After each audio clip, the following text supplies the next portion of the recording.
Our program, My Better Half, explores aspects of thriving later in life. Today, host Vanessa Finney speaks with Lyn Slater, a fashion influencer who signed her first modeling contract when she was in her 60s. Recently, she's written a book, How to Be Old, Lessons in Living Boldly from the Accidental Icon. Welcome to My Better Half on Jefferson Public Radio. I'm Vanessa Finney. What happens when you're pressured to represent an entire demographic when you're just trying to be yourself? That happened to my guest, Lyn Slater. She broke out of one box, academia, only to be put in another box, senior influencer, until she left it all behind and took back control of her own story. I ended up sort of losing myself and finding myself and have landed here at the age of 70, publishing my first non-academic book and actually not being a style influencer, just living a very lovely life with my grandchildren and my local community and my partner and my garden. Yeah, sort of coming full circle. Lyn's new book is called How to Be Old, Lessons in Living Boldly from the Accidental Icon. It traces several reinventions. After being a social worker for decades, she earned her PhD in her 50s and was a professor of social work for 20 years. Meanwhile, she'd always loved clothes, so when she wanted a new creative challenge at the age of 60, she enrolled in classes at the Fashion Institute of Technology, started a fashion blog, and launched on Instagram with the handle Accidental Icon. It turned out that the world was hungry to see stylish older women. She was signed by a modeling agency, featured in ad campaigns, and flown around the world. It was a glamorous, unexpected chapter spanning several years until she realized the media was using her to tell a story that she never intended to tell. Lyn, welcome. Thank you. Thanks for having me. So your story is one of a long career, first of all, in social work and academics, until it took a surprising turn relatively late in life. So since you spent the bulk of your professional life teaching, and your new book is a literal how-to, so I was wondering if that's still a meaningful thing to you, sort of learning something, then wanting to impart that knowledge to others. Yeah, I think a big part of me is an educator. Teaching was something that I really enjoyed. It's sort of the one thing that I do miss. I think it's more just a impulse to share my experience and my ideas with others and to sort of see what then comes back and then have a conversation. And for me, that was the most exciting part of doing the Accidental Icon, because I was meeting all of these people who were quite different than my colleagues and people who were in my profession, people who were makeup artists and creative directors and stylists. And I was having these really interesting conversations about how they saw the world, and they would ask me how I saw the world. And it really was sort of a co-creation or a collaboration. And that is one of the things that I really love. And even as a professor, I did not stand in the front of the room and impart my knowledge to students.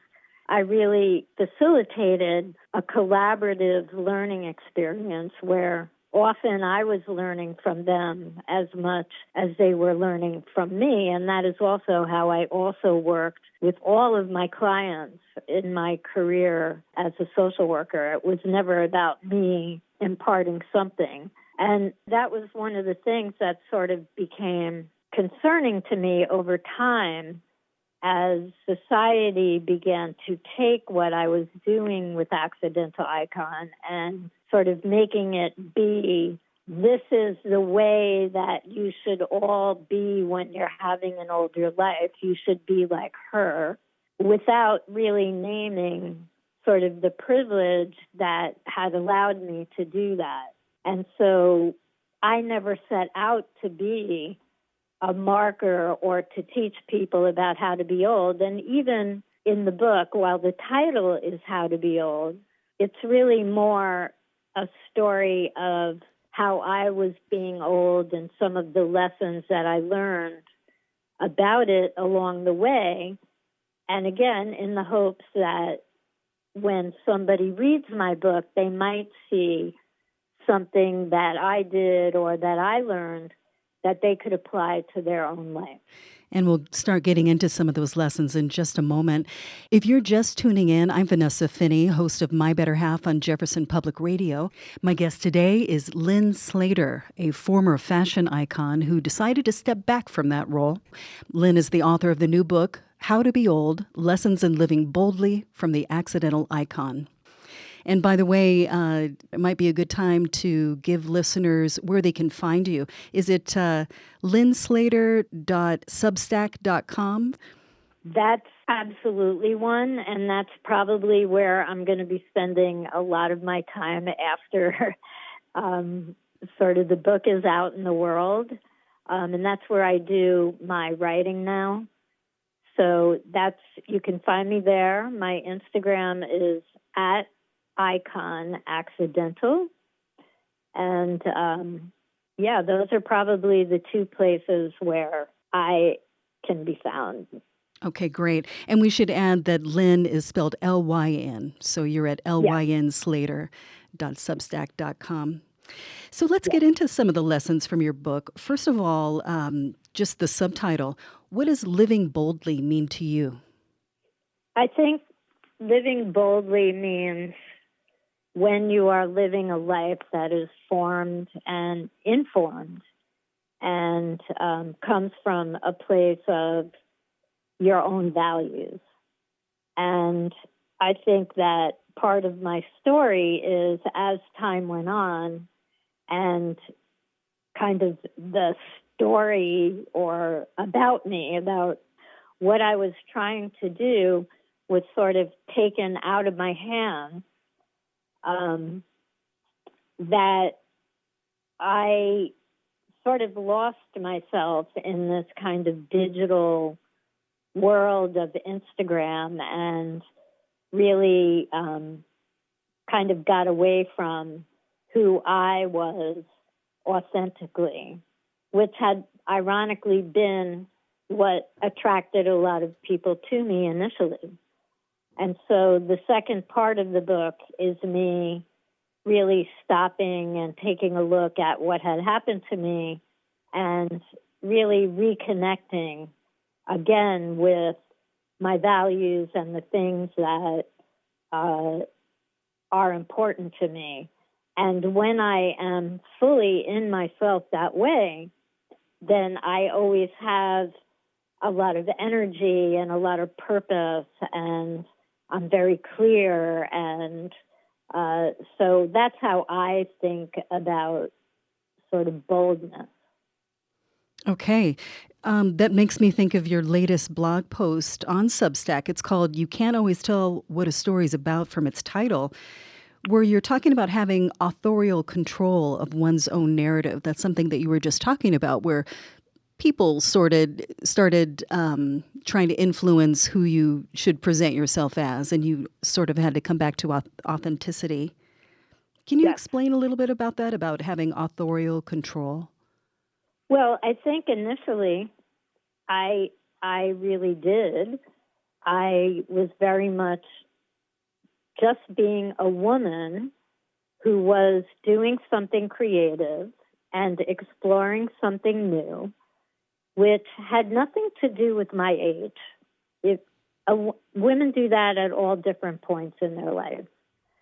And when that story got taken away and out of my hands was when the media made this a story about my age. Because I had never intended this to be about age. I don't think that getting dressed has anything to do, with how old you are. I think it's a very personal and individual action. And so when for a while, I kind of got away with it in the beginning of just being this interesting woman doing this interesting thing. And then the media started to put age into the picture. And so it was, oh, look at this woman who is so good at styling and fashion. And, oh, she's 63. And basically, I was just putting clothes on, you know. And then it was, oh, look at this woman. She knows how to do social media. You know, she's 65. And they made it be about age when it really was this impulse that I think so many of us have to explore our passions and to be a creative person in the world. And so once that began to happen, I started to lose control of, you know, how people would see me and what people would think about me. And not that you have control over that in your own life, but you're able to address it when it happens in real life. And so I think it became very frustrating over time that I was becoming this poster child for how to age in a great way when there are many people who, you know, many women who did not have access to the things that I had, or the fact that we all have very individual stories about aging. And at some point in time, I got confronted about that by some women who were quite angry with the comments I had made when I was in the midst of all of this, you know, whirlwind, when I said age is just an illusion in a very dismissive way. And a woman basically started to say, look, I have to work till I'm 80. I'm taking care of my sick husband. I worry about, can we stay in this place that we're living at? And I have health issues myself, and all of this is 10 times worse because of age discrimination. And I'm telling you, sweetie, it's not an illusion. And that really hit me. Mm. And that was the moment when I realized that, you know, this isn't my own little fun project anymore, that I've been positioned into a place where I have the power, you know, to either sort of encourage people, which I did, you know, influence them in a good way to maybe take risks or see aging differently. Mm-hmm. But I was also impacting women negatively who sort of felt that they were less than when they looked at me and what I was wearing and, you know, what my body looked like, or women who felt like I could never be where she is. And so I had always had to deal with that, you know, as a social worker, because you always have to hold in your hand the power that you could either hurt or help. And so I got in touch with that. I didn't expect to find that dynamic in this world, which was about fashion and, you know. Right. Sort of the power of privilege or having a platform. Exactly. And that's when I began to start thinking about that I can't continue to do it in the way I was doing it. And, you know, I had to start thinking about getting out, because even the term Instagramma, it's actually very ageist. It's not only ageist, but it's sexist, because it's making an assumption that all women who are on all older women on social media are grandmothers. Mm. Right? So it's, you know, in the very same sentence, the media has been using that term to describe me and other older people on social media, calling us senior influencers, Instagrammas, which are very ageist comments, in the same breath that they're saying we're breaking stereotypes. They're referring to us in stereotypes. And that really made me mad. How ironic. And I noticed your title in itself, How to Be Old. It's not how to stay young. It's right. How to make sure you fulfill your greatest creative potential at the time of life that you're at. Yes. I wanted to get back to the book. Your first chapter is called Predict the Future by Inventing It. And you described how when you started attending classes at the Fashion Institute, you wanted to know you still had value, that you still had the power of reinvention and self-invention. And just to give a taste of your writing and how you accomplished your own version of that, I'm just going to read a little excerpt from that first chapter. You say, I was searching for an understanding of how I would live my life as an older person, what possible identities I could assume, what potential existed in me, despite the anxiety of not knowing about this new time of life. And yet this was not the first nor the last occasion that I took time to consider what kind of life I wanted to live and identify who I might become. I expressed this quest during other times of my life through the clothes I wore and my propensity for constantly reinventing. Taking control of how you want to live your life and what story you want to tell about yourself is an act that transcends age. As each year passes during our lifetimes through experiments and trial and error, we're always figuring out how to respond to what life throws our way. If we change how we think, are willing to risk a little and experiment and view challenges as creative opportunities, suddenly anything is possible. Life when you are old could very well become an unpredictable, wild, and crazy adventure, as it has for me.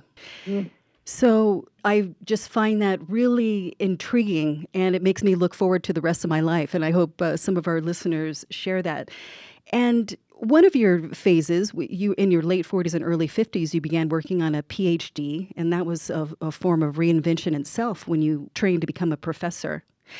When your fashion career started taking off, you delved into a whole new field. You had always loved fashion and the aesthetic of that, but you really took a deep dive into fashion theory. What was that like, learning about something so deeply and learning from the people in that industry that you might not have appreciated their roles in prior? Well, I think fashion is sort of looked at as this very innocuous, frivolous thing. And, I think more and more we're learning much more about the underside of fashion, underneath the prettiness of the clothes, that, there are garment workers that are not being paid enough or are in unsafe working conditions, that fashion brands are the biggest polluters, and that as consumers, we ourselves are contributing to these mountains and mountains of landfills of clothes. And I think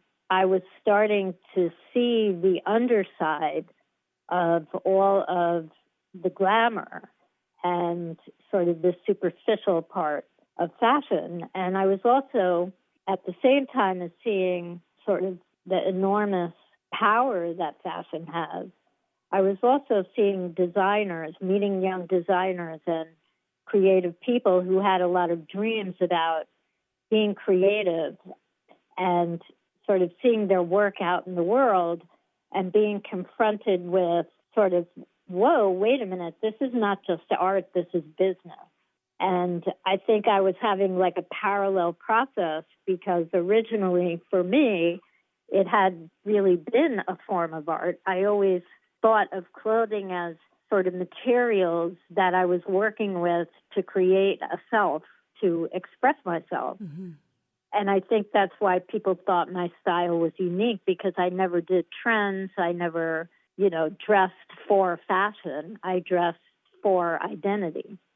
And so I think as I was getting deeper and deeper into it, I was having that same dissonance that these younger designers were having, when all of a sudden you see how much of this is about, business and the market and consumerism, and sort of how, when you are entering into it from a position of creativity and sort of artistic expression. So it was very interesting for me to be finding out all of these different things as I was digging underneath what was visible. One of the reasons I've been looking forward to talking to you about your experience is that on the one hand, you showed this great long-term commitment to your field of social work in a couple of ways. So there's that steadiness. Yet on the other hand, you showed yourself to be really deft in navigating this accidental life change, accidental in the sense that it took off to the degree that it did. And that brings us to the second chapter of your book, Take Advantage of Lucky Accidents. I wonder if you can talk about how you sort of amplified those accidents and how we might all keep our eyes open for those fortuitous moments. Well, I think, and this is sort of, there's a lot of talk, and it has almost become a buzzword of about reinventing and reinventing yourself, particularly in older life. And I think that my experience has been that whenever I have sort of been too goal-oriented or fixed on outcomes, that it puts a kind of blinder on you.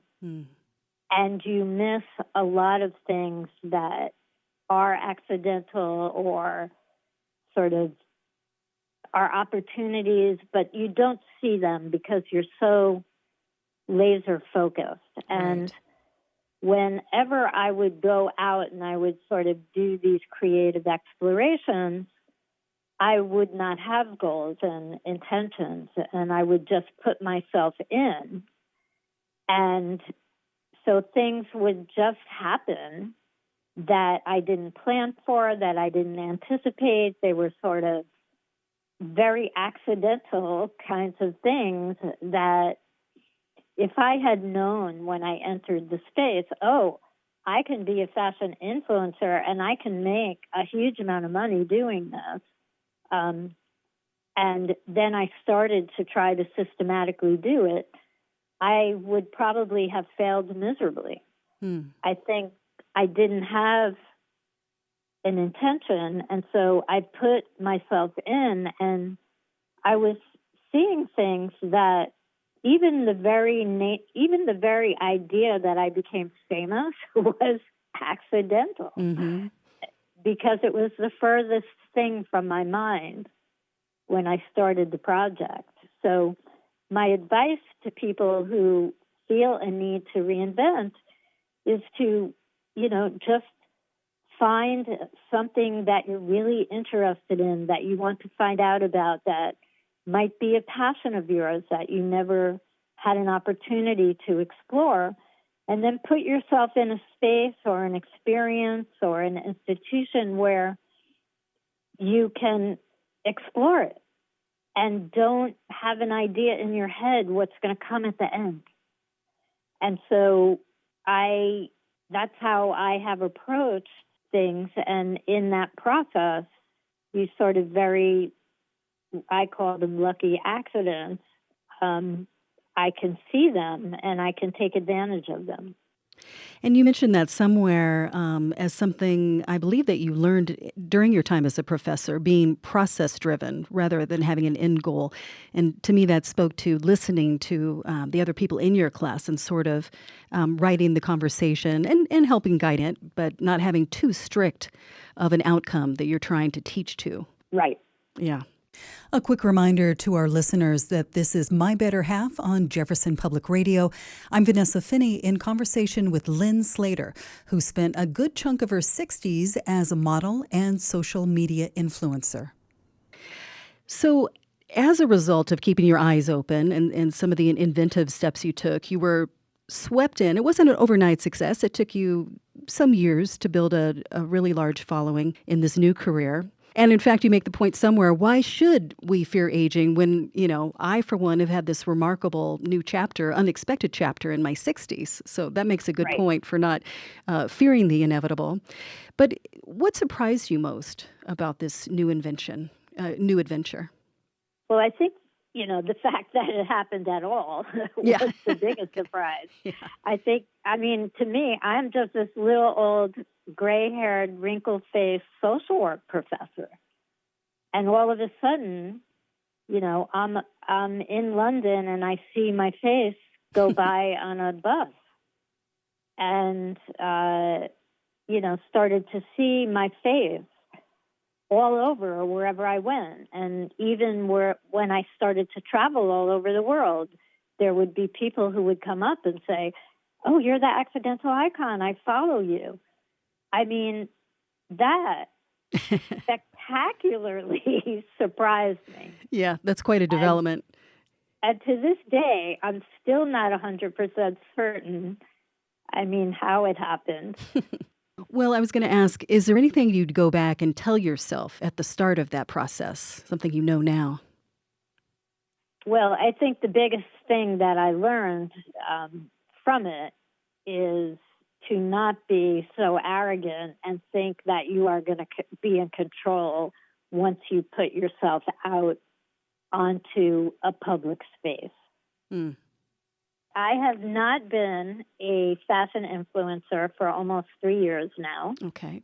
After I sort of had my awakening, and the way that the media was now talking about senior influencers, et cetera, very oppositional. And I was like, I'm quitting. I'm not playing. I'm not going in your box. You're not putting me in a nursing home. And that's how you're making me feel. You took your story back.